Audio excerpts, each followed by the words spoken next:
Welcome back to the channel.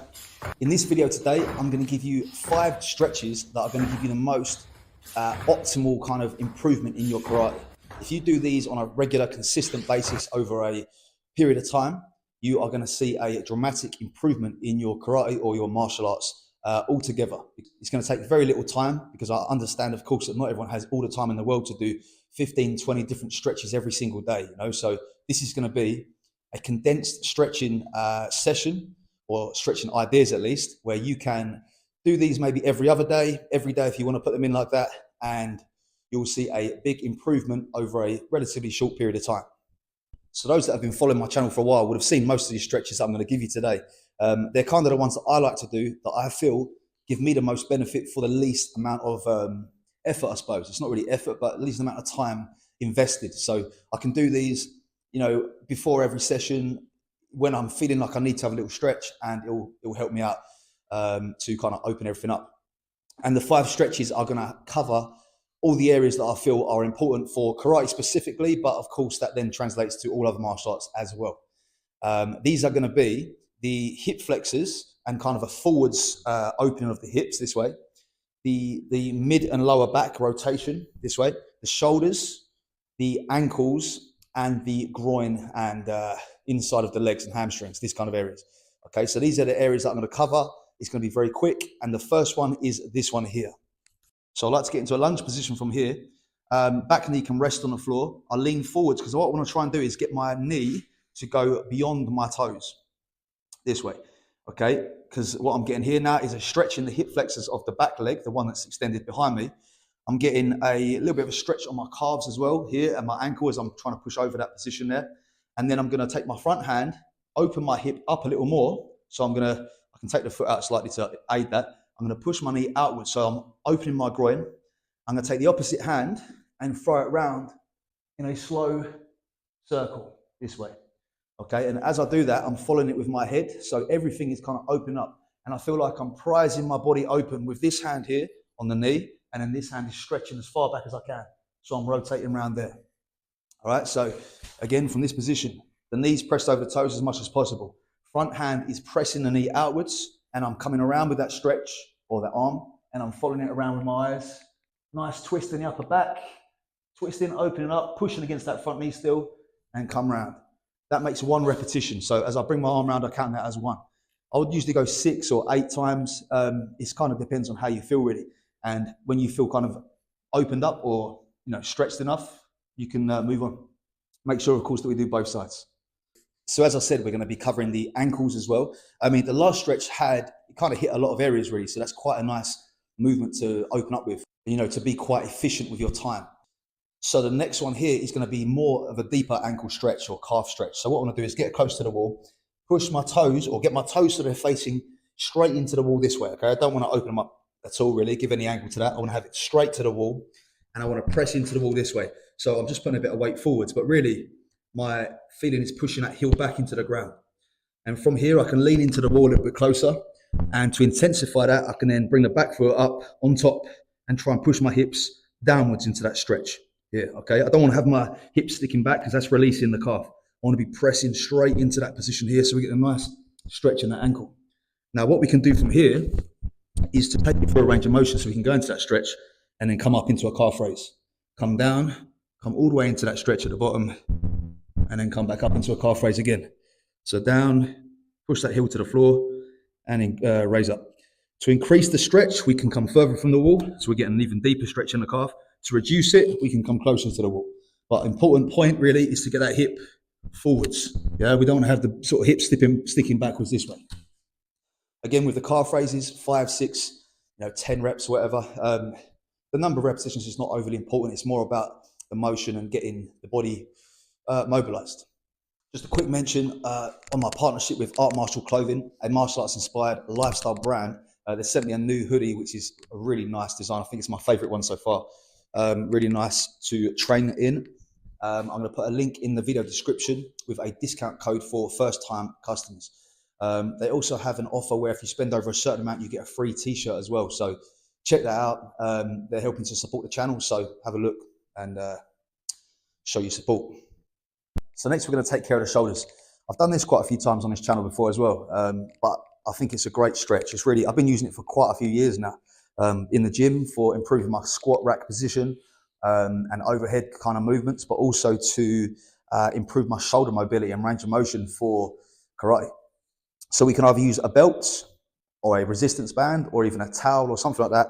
I'm going to use a resistance band for this demonstration here, but I want to bring the arms or bring the band in front of me, extend the arms straight. So I want to lock my elbows straight here. I don't want to bend in my elbows at all. From this position here, I'm going to bring my arms overhead and try and keep them straight and go all the way around here. The resistance band is a little more forgiving than the belt because it will stretch at the top, of course. So from here, I'll come back, feel the stretch in my chest and shoulders, and then back over.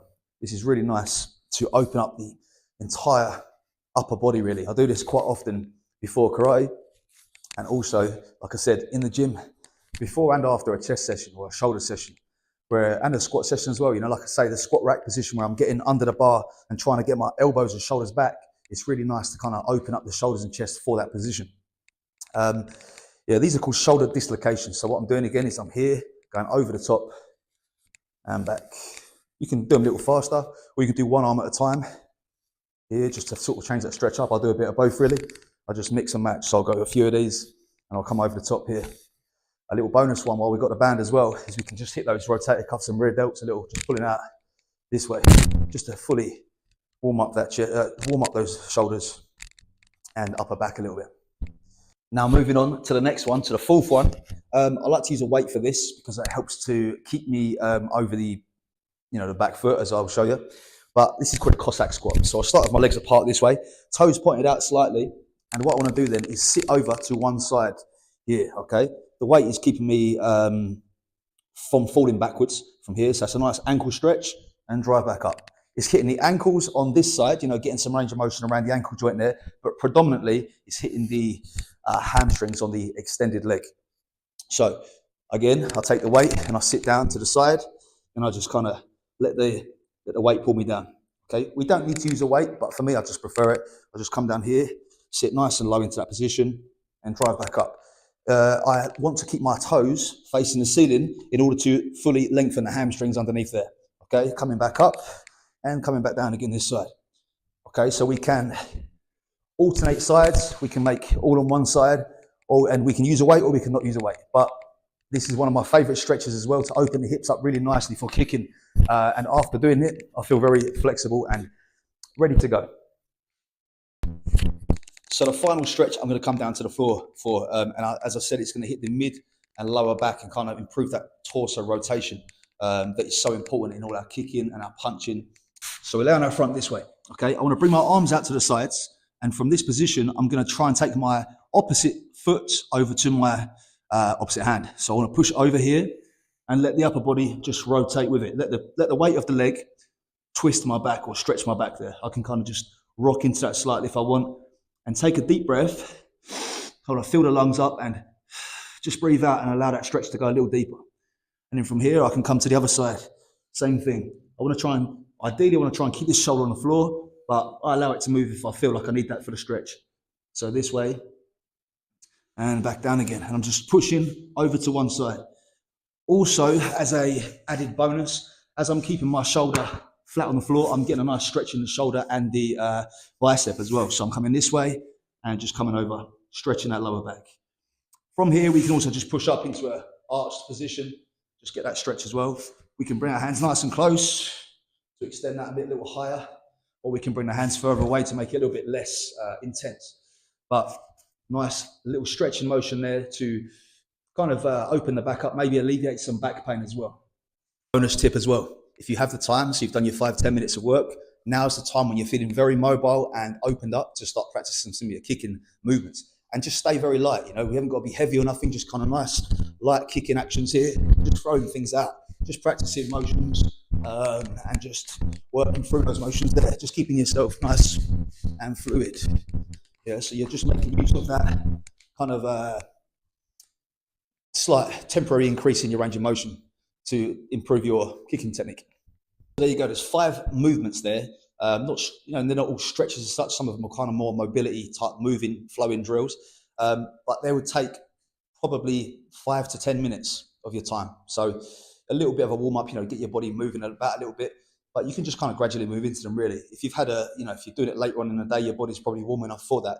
But doing that on a consistent basis and, regular basis, a number of times a week, it hasn't got to be every day. You don't have to do anything every day to get better.